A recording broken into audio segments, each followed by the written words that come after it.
Hi everyone. As usual, let's the first step. Let's check the connection, and I'd like to kindly ask you to send plus in the webinar chat in case you can hear me well, and in case you can see the slides. So I will be sure that all is good in terms of technical conditions. Perfect. Thank you very much. And thank you for joining our webinar today. There is a quite interesting topic, and I hope that it will be useful for you today. And again, before we start, I would like to shortly share with you the agenda of our today's webinar. The first part of the webinar will be mostly the content part, and we will discuss a little bit about some options of decentralized projects, legal structuring, as well as some peculiarities of different countries and legal documentation. And as the second part of our webinar, I would like to suggest to make some question and answer session. So please feel free to leave your comments or questions in the webinar chat, or you can also use the special functionality of the platform. And we will try to go through each of these questions and every of these questions in the second part of our webinar. And I would like to start with a short introduction. My name is Nestor Dubnevich. I'm a co-founder of Legal Notes, and I will talk about Legal Notes a little bit later. But for today, I would like to discuss with you the topic about the DAO legal structuring and possible ways of issuing the blockchain tokens in a compliant way. And the main idea of this webinar is to share with you some thoughts of how it might be done for the purposes of fundraising from the VCs, because as you may know, the venture capital firms are quite regulated companies. That's why they need to follow some rules and also apply some their requirements to the projects which they are considering to invest to.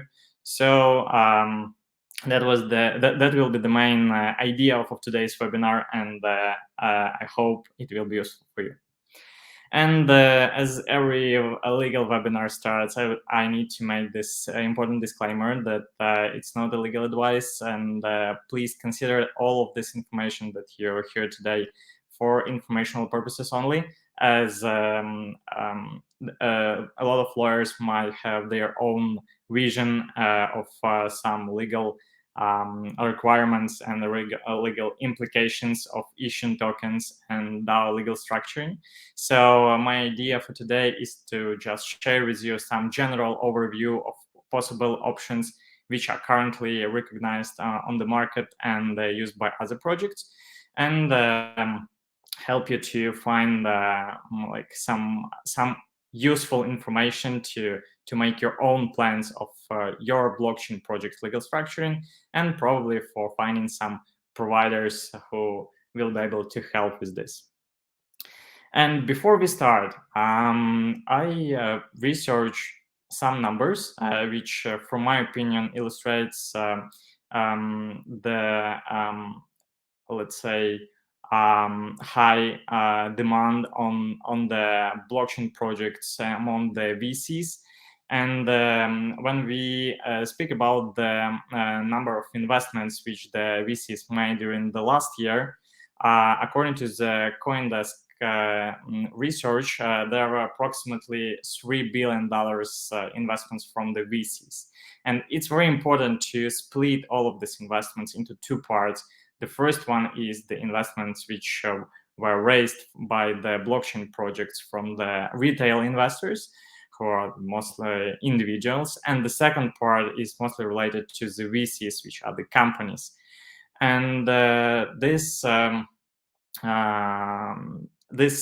VCs, as I mentioned previously, has very high requirements for the blockchain projects, especially for their legal structure.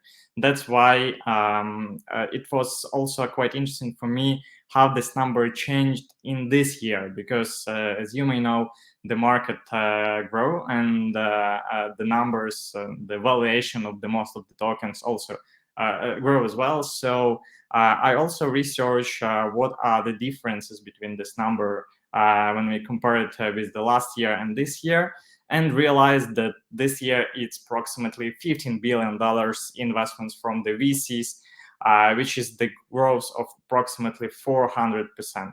And it's really huge.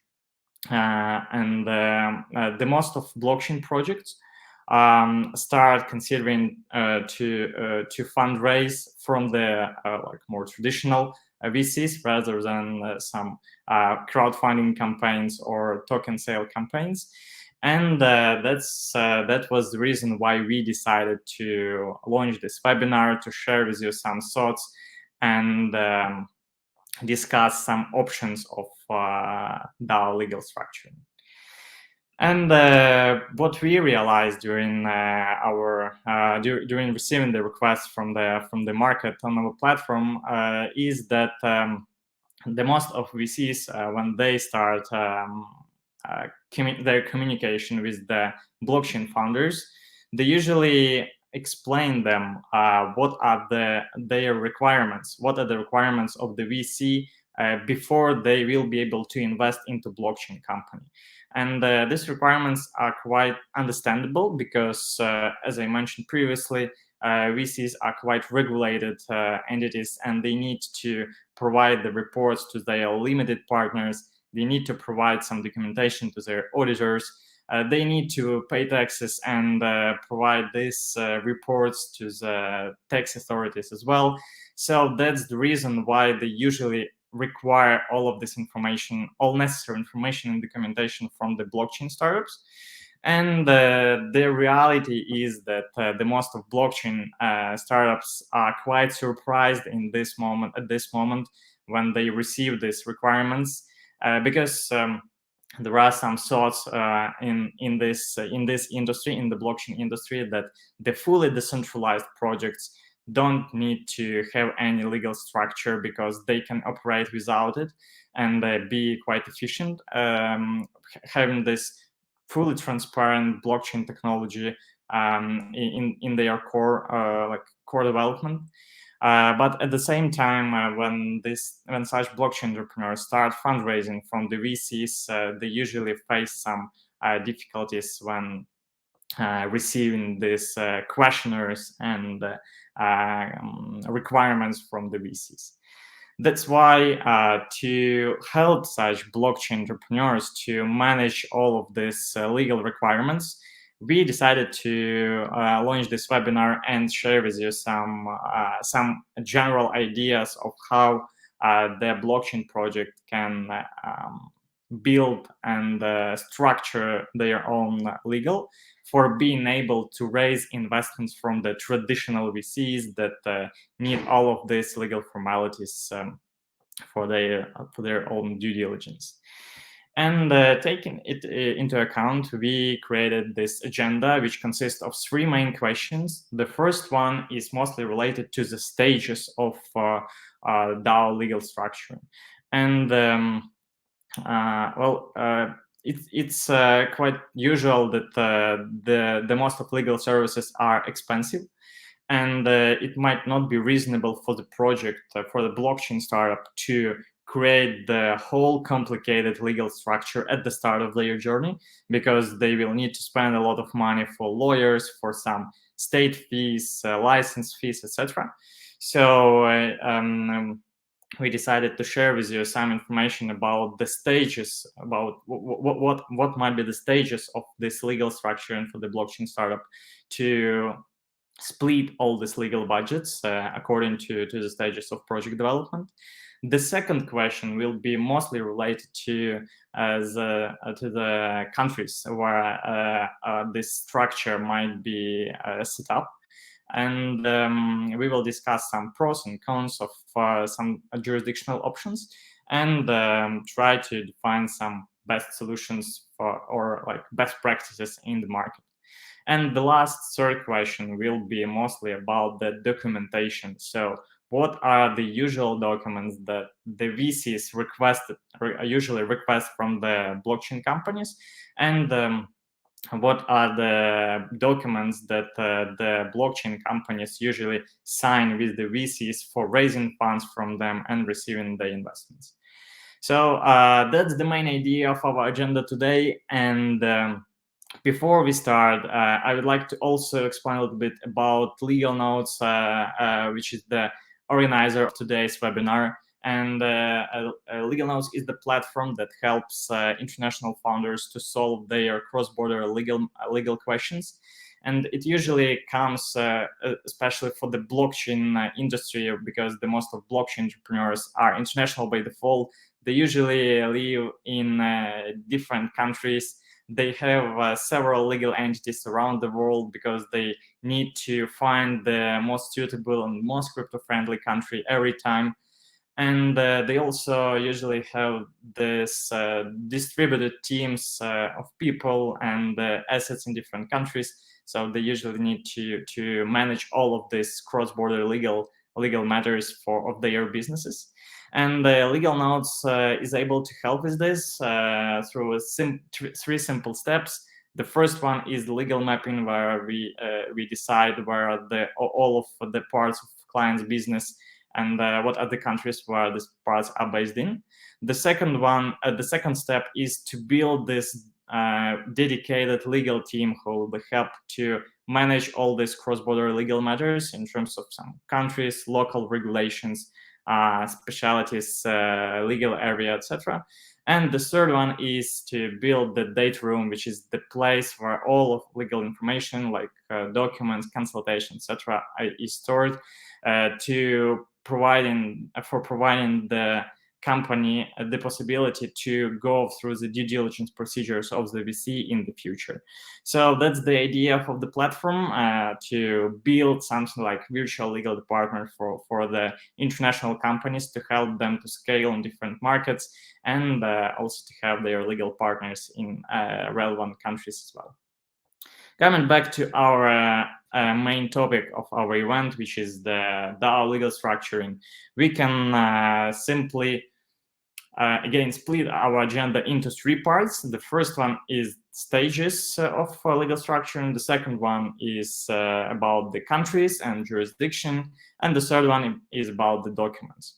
And speaking about the first part, here is some general overview of what might be the stages of DAO legal structuring. And it usually starts from the R&D company setup or development company setup, then move to token issuer setup, and the last destination of this roadmap is to set up the foundation. And we will discuss it in more detail on the next slides. So I created this list of stages, which starts from the R&D company registration. And this first stage is very, very straightforward. And it usually relates to the country where the core team is based in. And the main idea of this company is to start hiring people, to start collecting and assigning intellectual property, which is created by these people. And it's also very important for the future due diligence to have all of this information and all of this processes structured in one legal entity. So it's when we speak about this development company or R&D company, it's usually it might be set up in the country of where this core team is located in, but again there are no any like peculiarities or implications of when choosing some other jurisdiction in terms of future due diligence of the VCs. The more interesting question is related to the token issue registration, because at this stage, we can start talking about the fundraising, about this initial investment, about attracting the initial investments. And for these purposes, when the project is considering to set up this token issuer, it's very important to understand what are the expectations of the VC, because some of the VCs are mostly interested in tokens and need to like receive it in the future to have this asset and then like sell it or make some exit, cash out, etc. But the other VCs might be interested not just in tokens, but also in some equity of the company. And it's also very important to take it into account before you start choosing the jurisdiction and before you start like structuring your potential investment deal in the future. So speaking about this token issuer registration, the main idea of the stage is to set up the company which will be the pure investment company and will be able to receive the investments from the VCs and provide the VCs like first of all the promise to or the obligation to issue the tokens in the future. And that's the main idea of SAF, which is the simple agreement for future tokens. And this is very regular, very popular document for such token issuers. And again, in case the VC is also interested in some equity, there might be some also equity investment agreements which provides the VC the possibility to receive also some shares of this company. So at this stage, we have two companies. The first one is the R&D company, which is mostly responsible for the team management, which has the contracts with the contractors, team members, employees, and also collect some IP. And we have the second stage of token issuer setup, which is the pure investment company, which raise funds in the future, will raise funds in the future and issue the softs for the VCs. And we can move to the third stage, which is the issuing of tokens, because usually when startups start the blockchain startups start the journey, there is no like possibility to issue tokens instantly, especially if we talk about some difficult blockchain protocols or other difficult technical solutions. So the projects need to spend some time for developing and enhanced technical solutions. That's why they usually raise initial investments using soft, and then spend it for this technical development. And when this project is ready to issue tokens, this project might move to the third stage, which is the issuing of tokens. And this stage is, like, from my opinion, the most interesting one in terms of legal, because this is the stage when the softs are converted into the tokens. So it's very similar to this to such mechanics in the traditional equity investments, where you might be familiar with the SAFE, which is simple agreement for future equity, which is the YC document and which is super popular among the startups.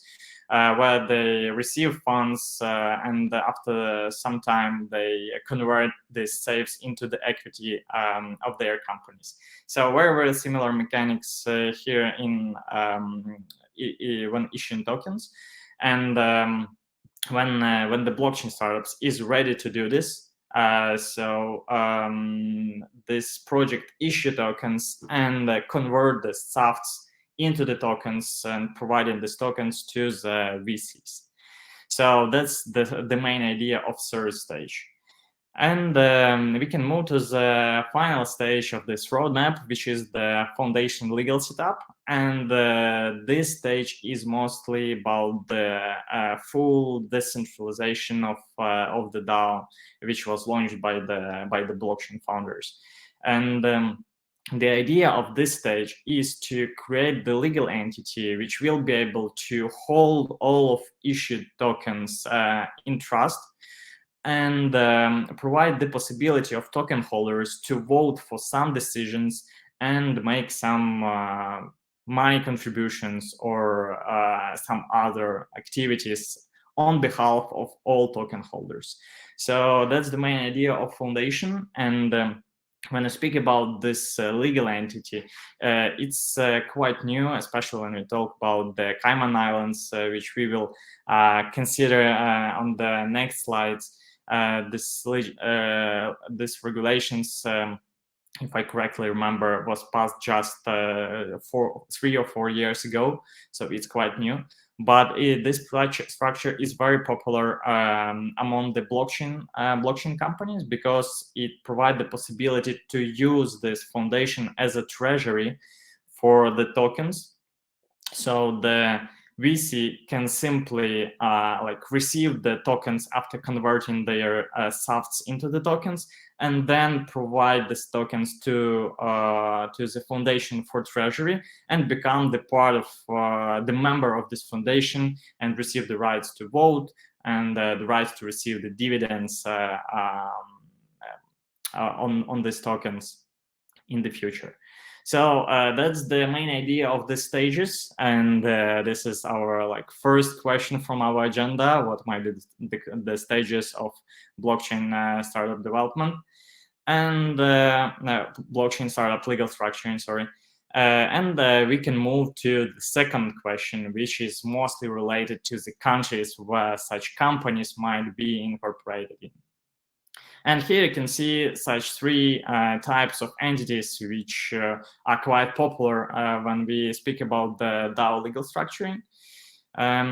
Speaking about the R&D company, as I mentioned previously, this type of company is very straightforward, and it's mostly used for the operational purposes, to make payments for the team, to hire people, to collect intellectual property. So it's usually incorporated in the country where the core team is based or where the founders is based.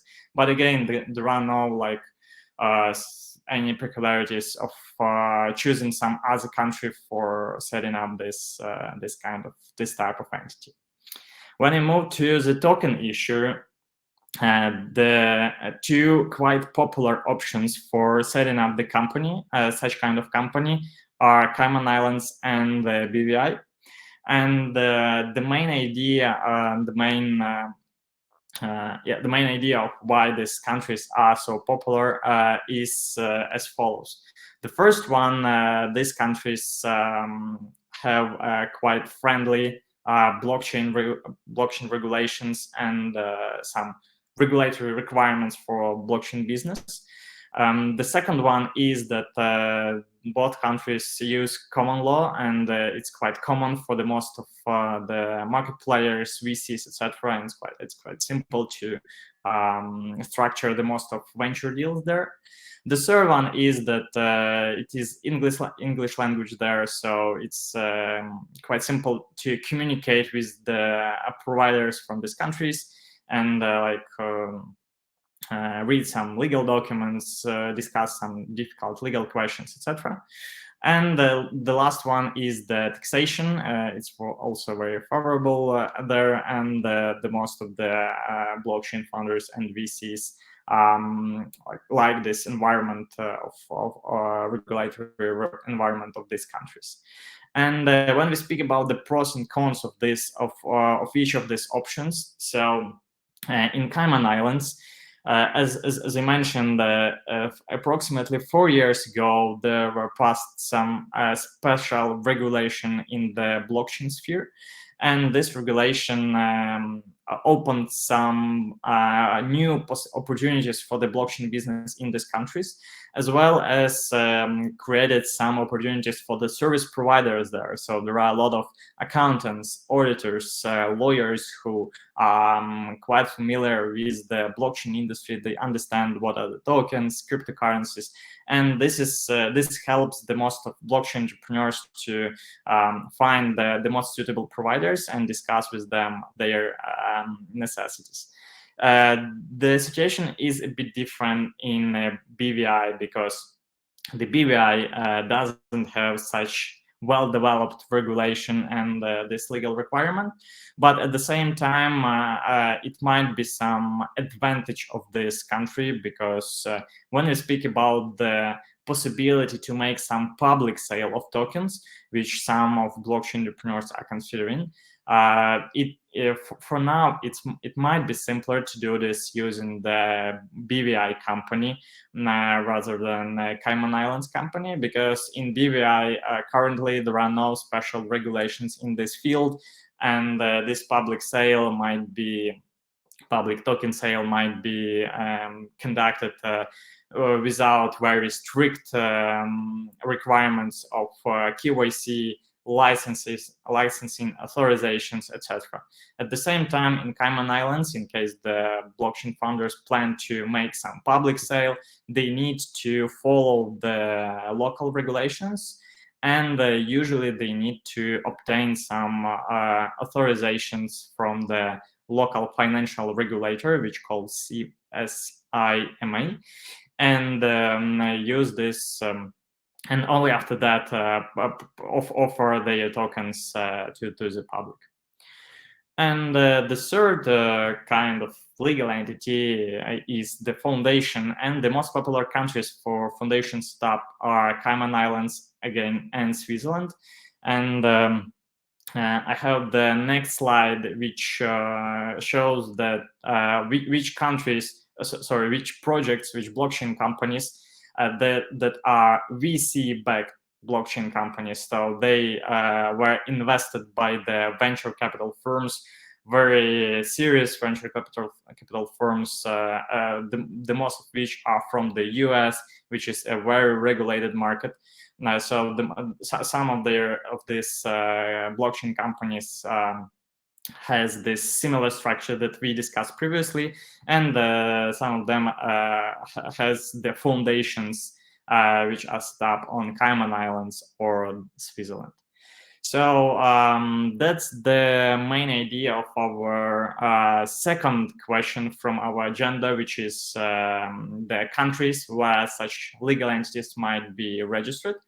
And we can move to the third part of our webinar, the third part of our questions, which is the question about the legal documentation. So what are the most popular legal documents when it comes to blockchain projects and DAO legal structuring? And in general, we can split all of these documents into two parts. The first part is mostly related to some general due diligence documents, which the most of the VCs are requested before they sign the investment deal.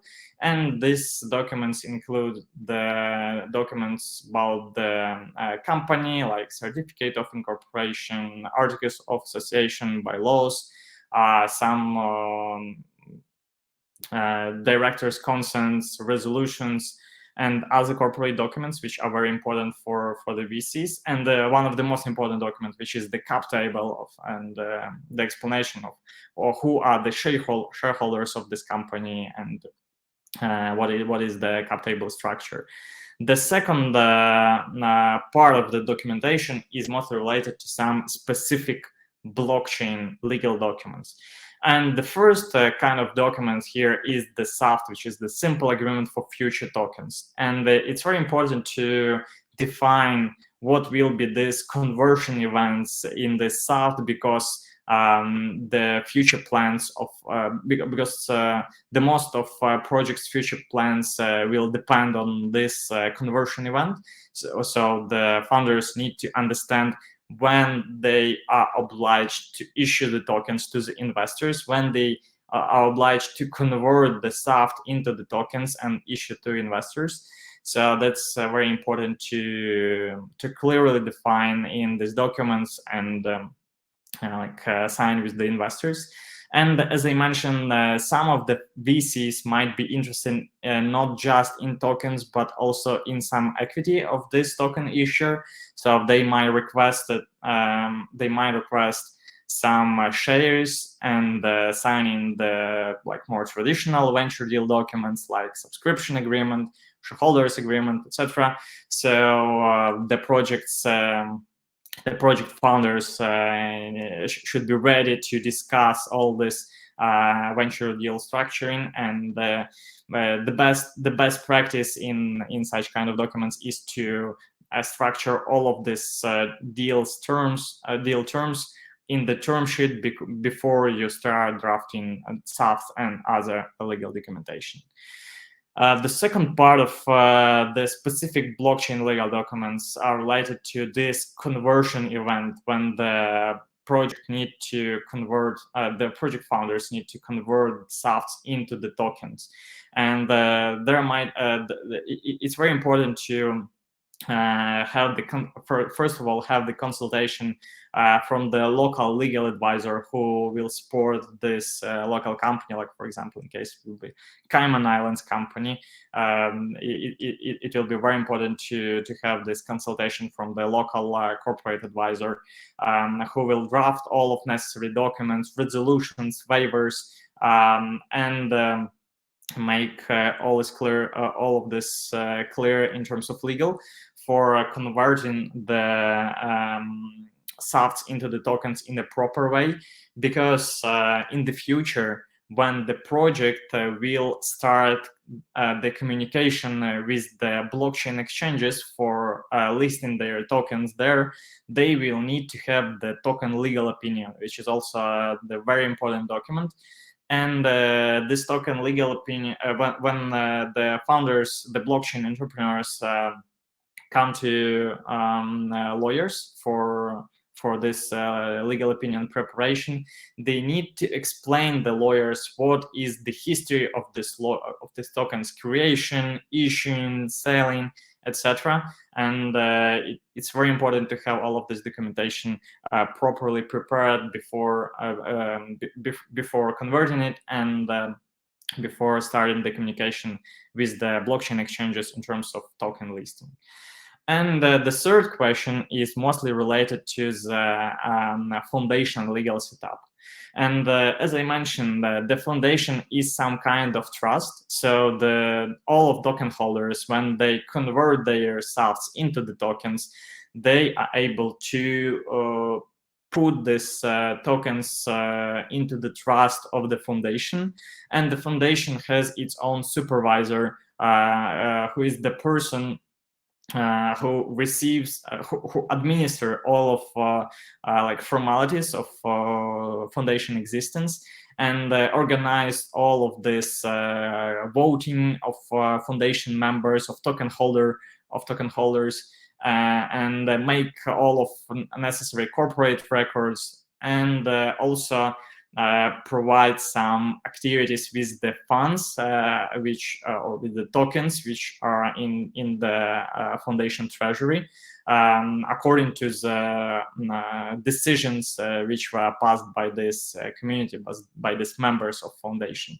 So it's very important to draft properly all of the internal corporate documentation of this foundation, because the most governance rules, which are usually considered on the level of white paper of the most of blockchain companies, they need to be properly reflected in this internal corporate documentation of the foundation. So that's the main idea of the third question from our agenda, which is mostly about the legal documentation. And speaking about the last part of our webinar, is it's mostly about the legal packages which the most of companies that leave request on our platforms, on legal notes requested. So here you can see this token issuer registration, SAFT preparation, also some more regular investment document preparations, foundation setup, and conversion documentation. So that's the most popular legal packages that might be relevant for the blockchain startups.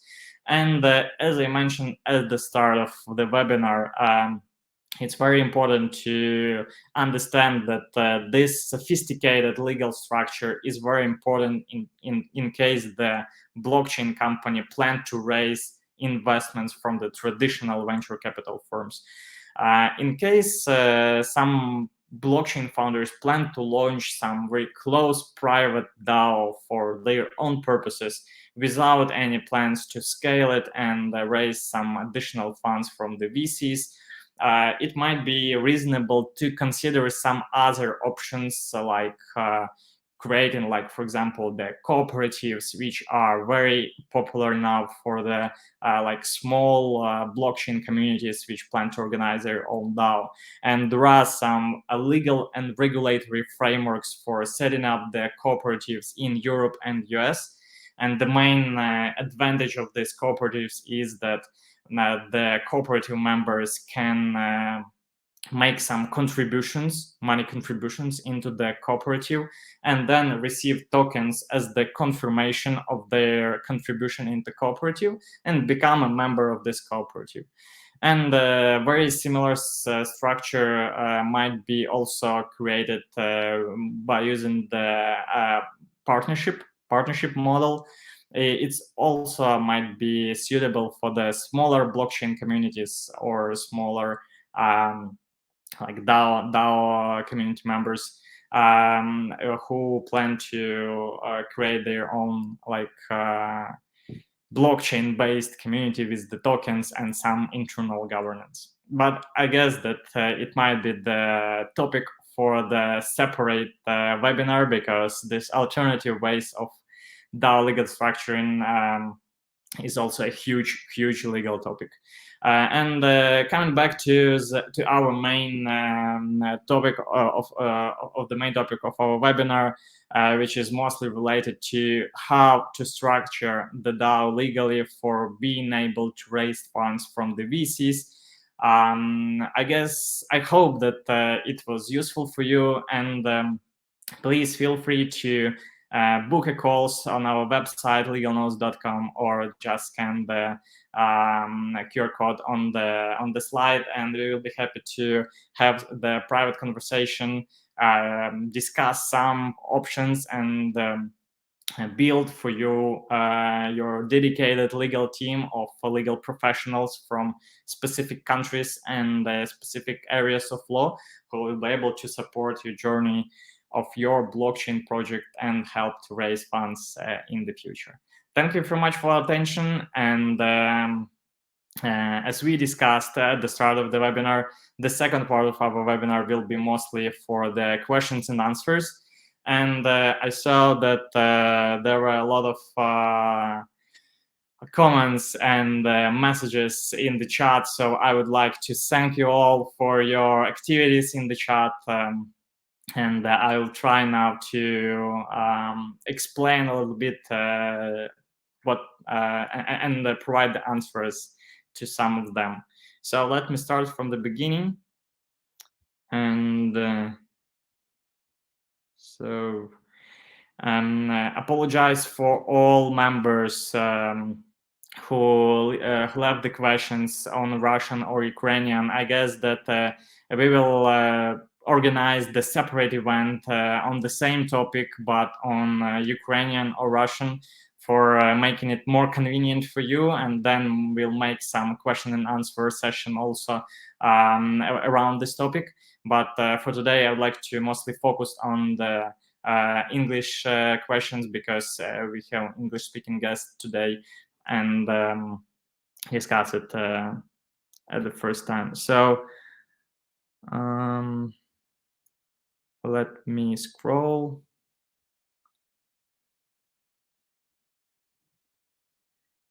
Yes, some comments. Thank you very much for your activities. A lot of questions, especially about the recording. Our team will send you the recorded videos, and we will make it possible for sure. So yeah, there is the question from Wilfred. What is the one-time cost yearly maintenance of a minimal viable DAO? So yeah, as as we discussed during this webinar, it's very important to understand what is the strategic goal of the DAO when it is structured. In case the strategic goal is to build this huge DAO organization, fully decentralized, with the VC investments. So the first stage might be quite straightforward, and it will be just setup and management fee of this development company, which usually cost like a few $1,000s per year. Then when moving to the token issuer company, like for example, in case it will be the Cayman company limited by shares, the setup fee will be around $3,000, and I guess another $3,000 for this company maintenance during the year, like in terms of some yearly reports and some other local formalities. So the costs are not high at the start, but when it comes to converting tokens, converting safts into the tokens, and then creating the foundation for these purposes, there is a very high-end legal work in terms of drafting all of these documents, and this budget starts from approximately $20,000 and might be higher in case there is a complicated deal, and or there are a lot of, like, for example, requirements from the VCs of how it might be structured. So that's the very, very general thoughts and overview of pricing and budgets. But some of the lawyers, again, will narrow and shape the client's expectations, and after that provide some final offers. The question regarding the legal notes, whether the legal notes provide DAO management services. Well, it's a very interesting request, and I guess that this DAO management services will definitely be very popular in the future. Legal notes provide just a platform which helps to define the legal tasks and build the dedicated legal team for sorting out these legal tasks. So legal notes is a platform, and it doesn't provide any legal services, support services, or management services. But these lawyers who are in legal notes network, they are very well qualified, and they are specialists in their field with the very good domain expertise. They will definitely able to provide this DAO management services and help with all of legal and paperwork. The another question is it possible to keep it simpler for a startup venture? Can one become a separate DAO department of a DAO that exists already? That's also a super interesting question, and I don't know whether it's possible to do this in cooperation with some bigger DAO and create some smaller one under their umbrella.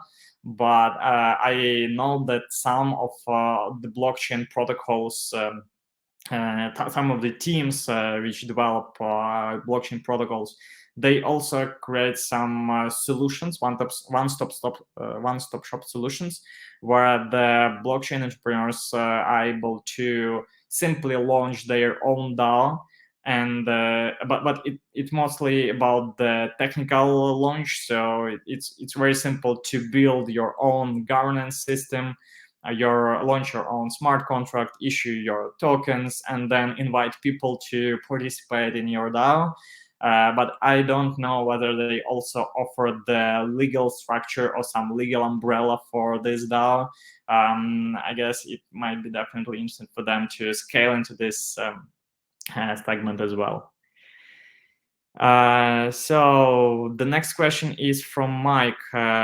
With this structure, how do you guarantee that the token is not a security? That's the good question, and that's the main idea of this complicated legal structure, because when we speak about the fundraising like for example, the raising funds from the VC. Why I started from the stages is that at some stages these tokens will be recognized as the securities, especially the soft are the securities, the simple agreement for future tokens. This document is a pure security, and that's why on these stages the most of the tokens can be publicly available for like buying, selling, etc. But only after this securities, which might be like equity of the company or the softs, are converted into the tokens and then sent to the treasury of the foundation. This legal status of these assets it changed, and that's the main idea of why the most of the companies they move step by step and like follow the stages to make their tokens compliant at the final destination when the foundation is created and this token is moved to the secondary markets for trading and some like more public distributions. Another question from Mike: if you issue tokens in Cayman Islands by operation company and transfer it to the foundation, you will need to register with CMI. Why would you do it? Again, regarding this registration is in the Cayman Financial Authority. It's usually necessary when the tokens are offered publicly. So in case the founders offer some public sale of tokens. Again, this is like some very local specific questions which usually are covered by the Cayman lawyers who specialize in this financial compliance. But the general idea is that it's not necessary to register within a CMA in case the tokens are distributed privately.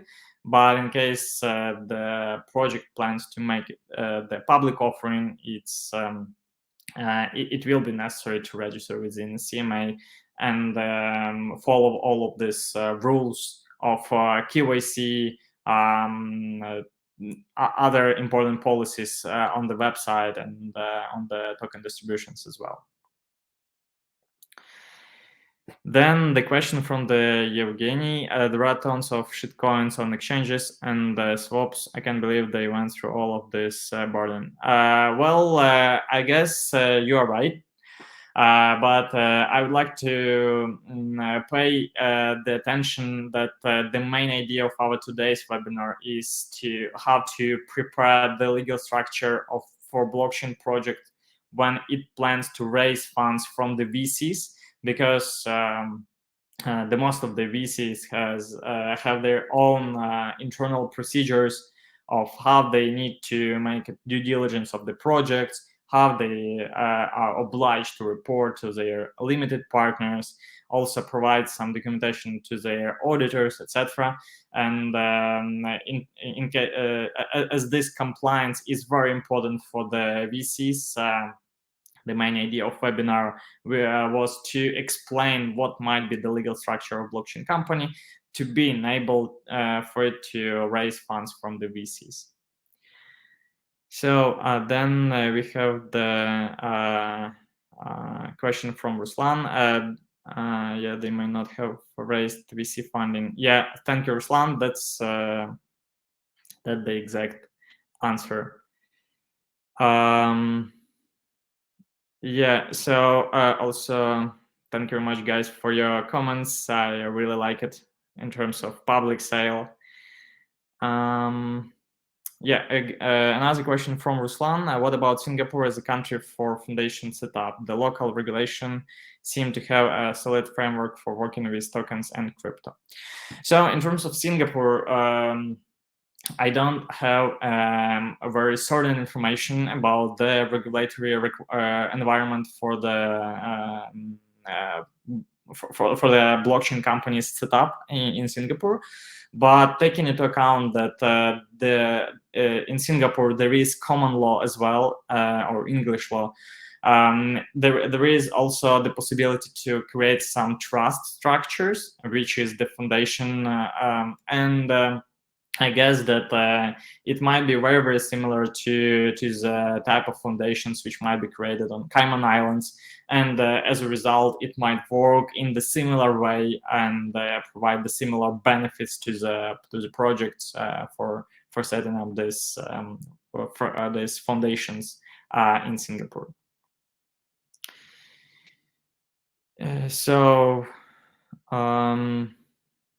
Then we have a comment from Sergey, and another question from Ruslan. In case the blockchain, which is managed by the DAO, extracts some tokens from the network as network fee or get direct payments to the network from the user, how does taxation and accounting work in this case? Provided that the DAOs then spend these tokens and to pay to further development for non-profit development company, does it count as taxable revenue? So here we need to understand the nature of the foundation in case we speak about this final destination of the roadmap, which we discussed earlier on today's webinar. And in case it's a foundation, as this is a trust, so all of tax implications are on the side of trustees who are like the team members, investors, some other token holders. So they need to pay their own taxes after receiving some benefits or dividends from the foundation. And that's the main idea of this foundation structure. So it usually has something like transparent taxation, which is not according to which some tax obligations are not implied to the foundation directly, but rather to the foundation members. So that's the main idea of the taxation of the foundation. But again, these questions are mostly might be covered by the local tax advisors. So like if we talk about the Cayman Islands, that might be some Cayman accountants and tax advisors who will be able to advise regarding these matters, because the taxation is usually very complicated in terms of economical substance of the company structure, and some type of assets. Also this profit growth and valuation growth, which should be also taken into account when calculating the taxes. So yeah, we also have some other comments from other webinar participants. Thank you for this.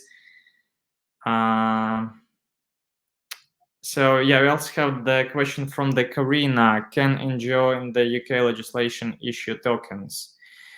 I guess that this question mostly related to the UK. First of all, this question is mostly related to the nature of these tokens, because in case these tokens are like purely the membership, the proof of membership of this NGO, and don't provide any other benefits, dividends, voting rights, etc., it probably might be issued like some loyalty program or like some internal technical system for counting the NGO members. But if you talk about some more advanced tokens like dividend tokens or voting tokens with the voting rights, I guess that it's highly recommended to obtain some UK solicitor's opinion before issuing the tokens from the UK NGO. We also have the question from Alex. regarding the legislation of the utility token for real business. So maybe I would like to kindly ask you, Alex, to maybe rewrite your question, because I'm afraid that I can't see the question exactly. So it would be great to find it, or otherwise you can simply book the call through the website, and we will be able to have some private talk about this. Another question from Mike: what do you do with tokens after moving to a foundation? How do you provide liquidity to protocols without exposing yourself to the risk of non-compliance? So that's the main topic of the internal foundation documentation, because when like, for example, Cayman lawyers will start drafting the documentation for the foundation, they will reflect their all necessary rules that are in, for example, the white paper of the project, because usually the blockchain projects, especially the protocols, they started from the white paper, and then on the final stage of foundation creation, they convert this white paper into the foundation internal corporate documents, where they reflect the governance rules, the liquidity rules, some voting rules, dividend payments, etc. So that's the main idea of how this legal structure might work for ensuring that all of the processes, including the liquidity, are sorted in the right way. Also, the question from the Andre: why tokens owned by the foundation are not considered to be securities? It might be considered as the securities, and again, when these tokens are sent to the foundation as a trust, so such tokens are still privately held by the most of participants of the foundation, and that's why usually there are no any difficulties or problems with the compliance of the token status. And again, as we discussed during the webinar, in case the project plans to make such tokens publicly available for like buy and sell, it's usually required to receive or to obtain some local authorization or license of like from the local financial regulator for like operating with the securities. So that's the main idea. The another question from Wilfred: what do you consider great examples of DAO structures that are efficient, effective, and fairly and well-governed best practices? So from my perspective, the main the most successful and maybe the best examples of the DAOs are the DAOs which were created around the blockchain protocols. And the first one was the Ethereum, and the Ethereum started from the Switzerland Foundation before all of other companies were set up and created.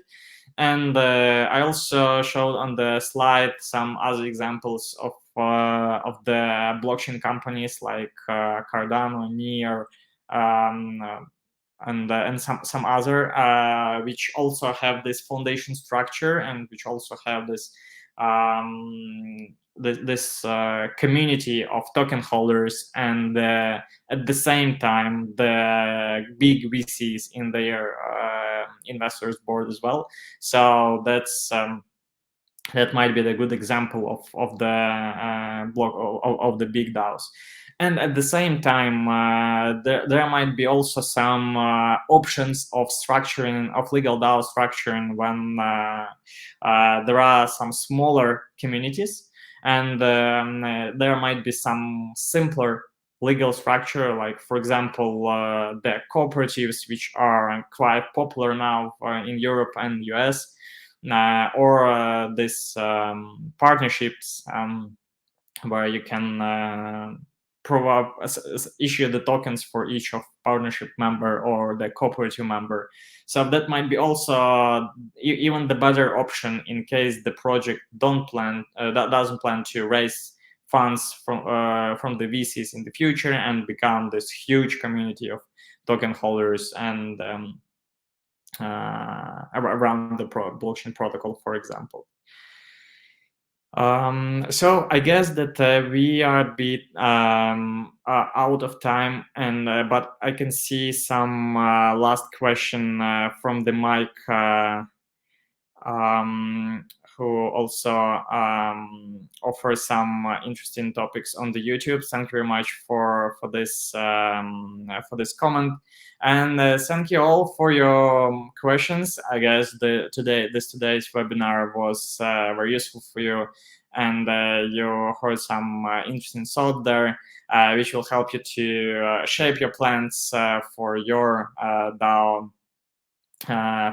legal step. And wish you huge success with your projects. DAO is has definitely a big future as a concept and as the option of structuring the relationship between a lot of people. And see you on our next webinars. Goodbye.